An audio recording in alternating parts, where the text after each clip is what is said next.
He was thrown to the ground, handcuffed, humiliated, in front of a squad car under the rain, with his father's shattered watch at his feet. And no one there had any idea who he was. Because in that moment, Malik Harrison wasn't a federal prosecutor.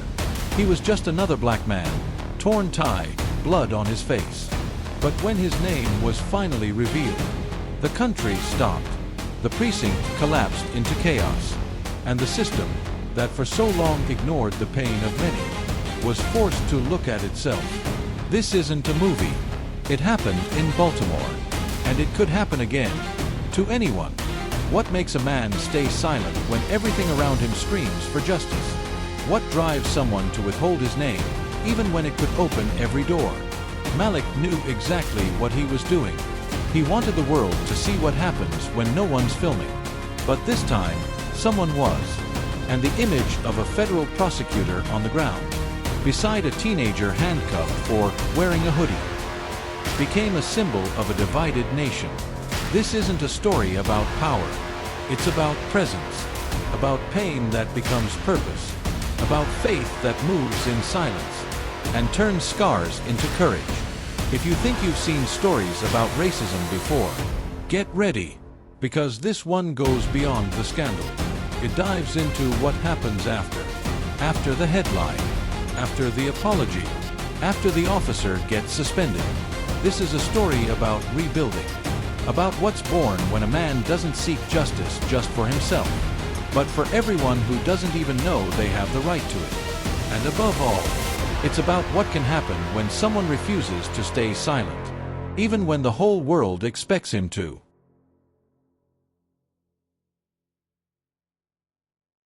But before listening to this exciting story, if you are not yet subscribed to our channel, subscribe now and become part of our community.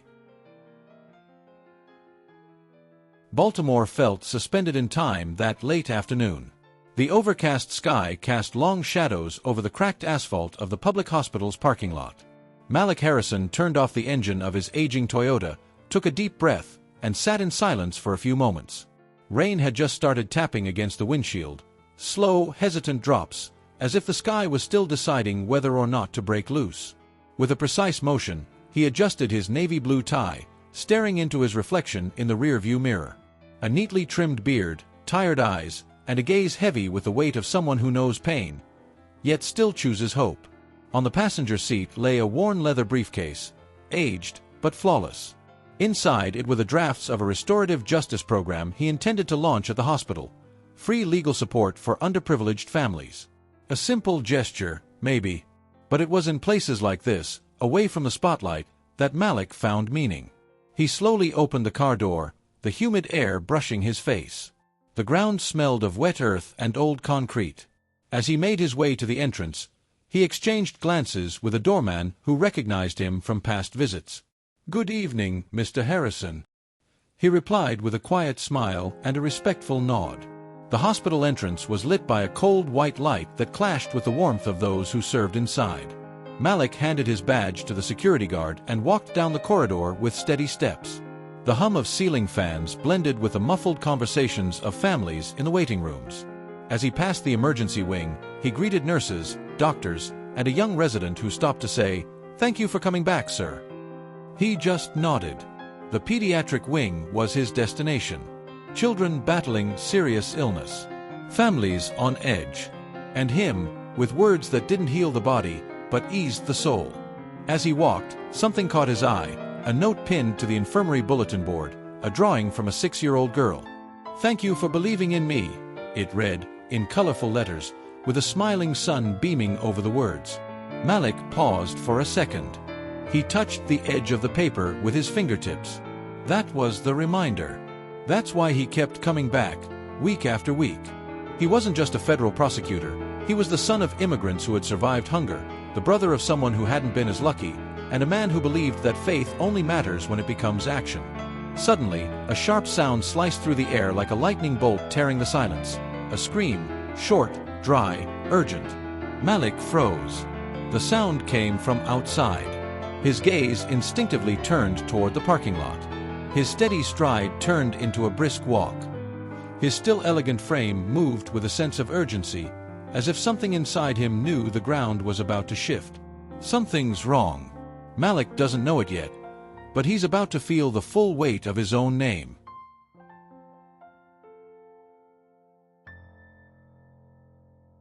The sound of rain hitting the asphalt was drowned out by muffled screams of desperation. Malik stepped out through the hospital's side door, and what he saw made him freeze, as if time itself had faltered. 2 white police officers were shoving a young black boy against their squad car with brutal force. The kid, thin, wearing a gray hoodie and backpack, could barely react. His face was pressed against the window, contorted in panic. One of the officers barked orders while the other drove his knee hard into the boy's shoulder. It wasn't the first time Malik had seen a scene like this, but this time it was personal. He rushed forward. Rain streamed down his face but couldn't wash away the fire in his eyes.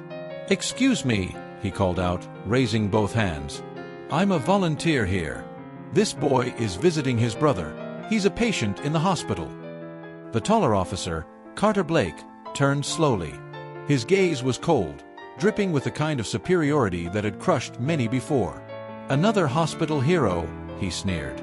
Malik held his composure, even as he was shoved backward. The force made him stumble a step, but he regained his footing. "This is abuse," he said. "He hasn't done anything wrong." Jamal, through tears, tried to speak. "I just wanted to see my brother. He got shot, please." His backpack had been thrown to the ground, wide open, school notebooks soaked and scattered across the sidewalk. The second officer, Rick Walters, crouched down and rummaged through the contents like he was hunting for something to justify the violence. "Look at that. A pencil case. Deadly weapon, huh?" The dry joke drew a smirk from Blake. Malik narrowed his eyes. "Let him go. Now," he said, pulling out his ID badge, not to flex authority, but as protection. "My name is Malik Harrison." "He's a citizen." Blake stepped closer, jabbed a finger into Malik's chest, and growled. "Heard this one before, little brother. Some neighborhood lawyer trying to play martyr." Malik didn't back down, didn't raise his voice. He just stood there, still. On the outside. Inside, his heart thundered like a war drum. "You're committing a crime. And there's still time to make it right." The rain was getting heavier. The hospital's lights flickered in the puddles. No one said a word. It was like the world itself paused, waiting for the next move. And then it came. Swift. Brutal. The punch hit from the side. Blake didn't wait. He landed a direct blow to Malik's face that echoed across the soaked parking lot. Malik dropped to his knees, silent. His suit was drenched. His tie crooked. The watch he wore, his father's, a keepsake from Haiti, hit the ground and shattered. Glass mixed with dirty water. Jamal's eyes went wide. Malik tried to rise, but there was no time. Cold handcuffs were already tightening around his wrists. The silence now carried a different weight, and Malik, down on the ground, began to understand. That night wouldn't end there. It was only the beginning.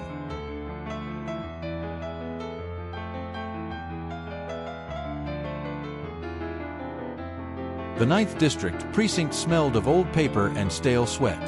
The flickering fluorescent lights buzzed overhead, as if even they sensed that something inside this place no longer made sense. Malik entered in handcuffs, his face still marked by the punch, his tie now hanging loosely like a noose around his neck. The silence he carried weighed heavier than any shouting could. An officer led him wordlessly to an empty, cold room with peeling walls. In the center, a single metal chair. No questions asked. No explanations offered. Jamal wasn't there. Malik knew they had separated them on purpose. Old tactic, divide and conquer. Time moved slowly. Malik observed everything, every gesture, every expression, the names on the badges. He logged each detail with the precision of someone who had once worked inside the system. But he said nothing. When an officer tried to log the charges as obstruction of justice and resisting arrest, Malik simply raised one eyebrow. "You want to add something else to the list?" the cop joked, tossing a form onto the desk. Malik didn't flinch. A pen still wasn't worth his voice. Outside the thin walls, low voices floated in. Another second-rate lawyer playing savior. Who does this guy think he is? He's gonna spend the night here and learn his place. Malik knew he could end it all right there. One word, one phone call, one name. But he waited. Because sometimes, the truth needs to reveal itself in the rawest way possible. So no one can claim they didn't see it. His hands rested on his knees, eyes locked on the cracked wall in front of him. His silence unnerved them more than shouting ever could. After more than an hour, a young clerk walked in. Couldn't have been more than 20-something. His expression uncertain, uniform still crisp. Clipboard in hand. Neutral face. Full name, he asked. Malik finally looked at him. Their eyes met. There was exhaustion in his, yes, but also an untouchable dignity. He slowly reached into the torn inside pocket of his blazer and pulled out his wallet. Handed it over. The young man opened the ID, expecting just another name. Another form to stamp. But when he read it, his hand trembled. The air shifted. The silence changed. He whispered, barely audible. Malik Harrison, federal prosecutor. The paper slipped from his fingers and landed on the desk. He looked again, like he couldn't believe it. Like the document had turned into a verdict. Malik tilted his head ever so slightly. His face still carried the marks. But his eyes were no longer the same. Outside that room, the echoes of his name began to spread. And a system long used to the silence of its victims was about to hear something else.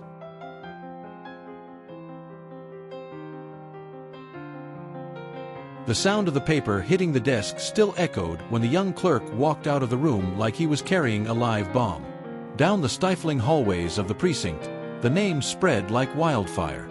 Federal prosecutor, they whispered. Are you sure? Malik remained seated, hands clasped, face still swollen. He didn't smile. He didn't gloat. He just waited. It was as if the world around him was finally catching up to the weight of that night. And every night that came before it. Sergeant Walters entered first. His once confident steps now carried hesitation. Mr. Harrison, there's been a mistake. Malik said nothing.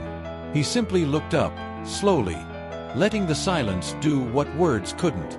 Blake followed, no longer wearing that smug air of superiority. Now it was sweat, discomfort, hollow excuses. We didn't know, sir. If you had just told us earlier. Malik cut him off, his voice calm, unshaken. And if I didn't have this name? What if I were just another kid, with a hoodie and a backpack? The question hung in the air like a verdict. No one answered. Because everyone knew. In the adjacent room, one supervisor was already calling Washington in a panic. Another dialed the State Oversight Board. The atmosphere shifted. The once unquestionable authority of those officers dissolved with every second. Malik rose slowly. He straightened his torn blazer like a man preparing for a different kind of trial. I'm not here as a prosecutor, he said. I'm here as a citizen. And you've just proven everything I've been speaking out about for years. His voice was steady. Not angry. Just true.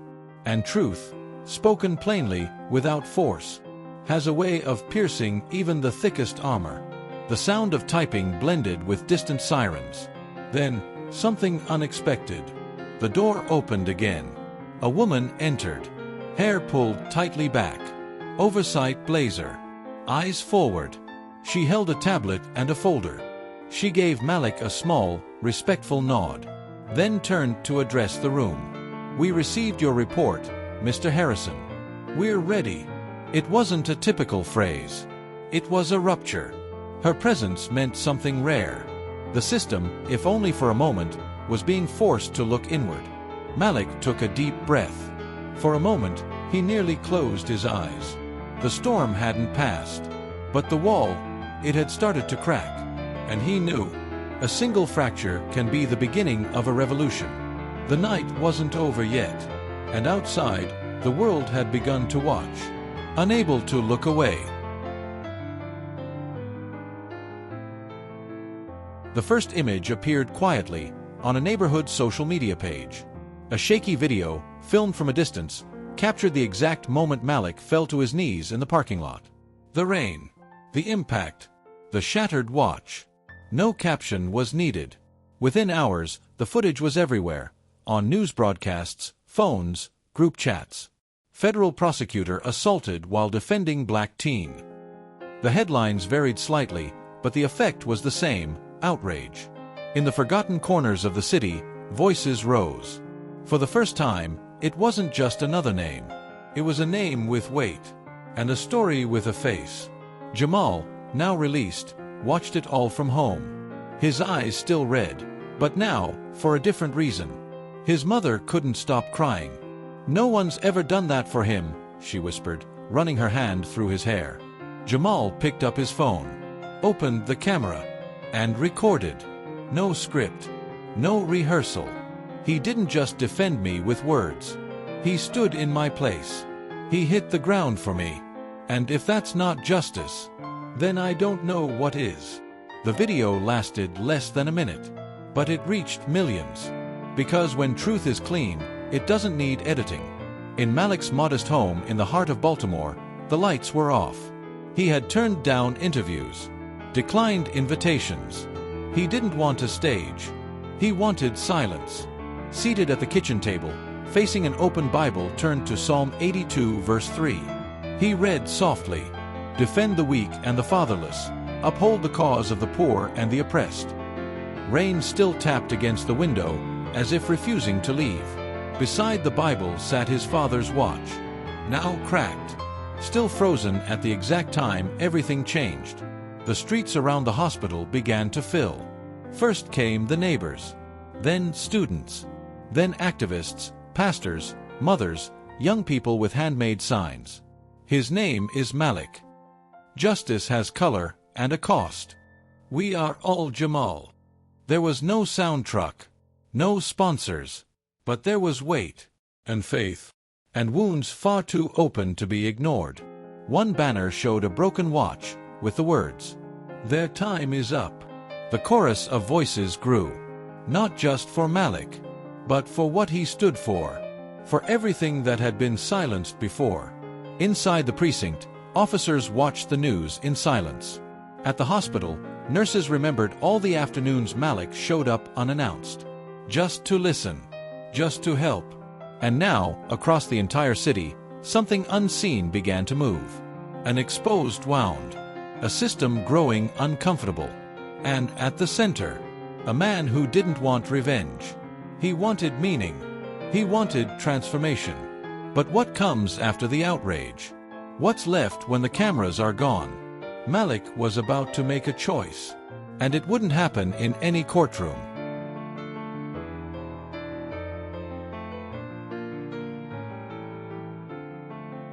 The sign outside Baltimore's 9th District Precinct was no longer the same.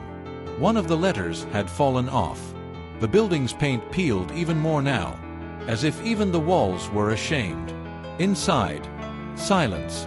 Carter Blake had been suspended. Walters, transferred under investigation. New officers wandered the hallways, trying to sort through the paperwork of a system that, for decades, operated as if justice were a privilege, not a right. But Malik wasn't there anymore. He declined hearings, skipped committee speeches. He knew that some changes begin when you choose a different path. A quiet creak echoed as the door to a community school in South Baltimore opened. Late afternoon light streamed through dusty windows, lighting up rows of chairs filled with attentive young faces. No suit, no microphone, just a chalkboard, some copy paper, and a steady hand that had written, "Civil Rights Workshop, Malik Harrison." He entered slowly, holding a simple briefcase, his expression calm, like a man who had chosen to serve without needing applause. The boys watched in silence. Some already knew him. Others had only heard the story. But all of them knew who he was. And more importantly, what he had done. "I'm not here to teach you laws," he began, his voice low, deliberate. "Laws change. Codes change. But conscience, that only changes when we look inside." He walked the room without rush, picked up a random sheet of paper and drew a straight line. "This is what they told you the path looks like. Straight, Safe. Obey. Keep your head down. Don't ask questions. Then, with one bold stroke, he cut across the line. But the real world looks like this. The students' eyes followed him. One of them raised a hand. And what do we do when we break the line? Malik smiled.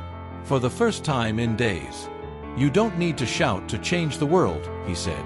Sometimes, all it takes is staying on your feet when everything's trying to push you down. The words echoed.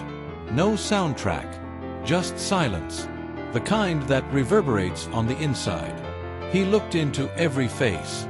Young black boys. Latinos. Children of immigrants. Each carrying their own pain. Each bearing their own scar. And in that small room, Malik wasn't a prosecutor, a victim, or a symbol. He was just a man, trying to plant a different seed. As he stepped out of the school, the sky was clear. The clouds had pulled back, like curtains after the final act. Malik walked across the same parking lot where everything had begun.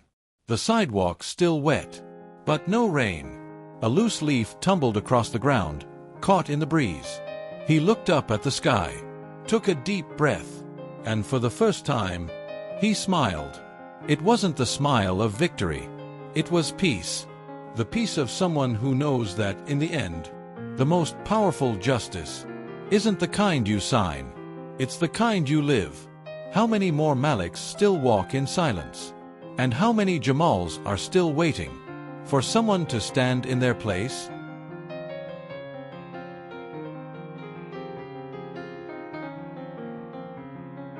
What happened that night in Baltimore wasn't an isolated mistake. It was the reflection of a system that refuses to see until it's forced to. Malik Harrison could have used his authority from the very first moment, but he chose silence. And it was exactly that silence that exposed the muffled roar of decades of injustice. When he fell, he showed what so many try to hide. That even a man who is irreproachable, dignified, educated, and respected can still be treated as a threat, just for existing. But Malik chose the harder path. Instead of shouting, he taught. Instead of suing, he embraced. He could have walked away as a media hero, but he left as a teacher, a mentor to young people still dreaming of being heard. And when he opened that community classroom, with nothing but a chalkboard and a pen, he did more than any courtroom ruling ever could. He turned pain into lesson, silence into courage, faith into presence. Because true revolution starts on the inside and spreads without asking permission.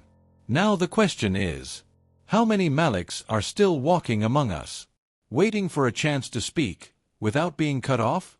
How many Jamals are still being thrown against patrol cars, just for wearing hoodies in the wrong neighborhoods? And most importantly, what will you do with this story? Will you forget it when the video ends? Or will you remember that justice also begins with the simple act of refusing to stay silent? If this story moved you, subscribe to our channel, hit the bell icon, and share it with someone who needs to hear this.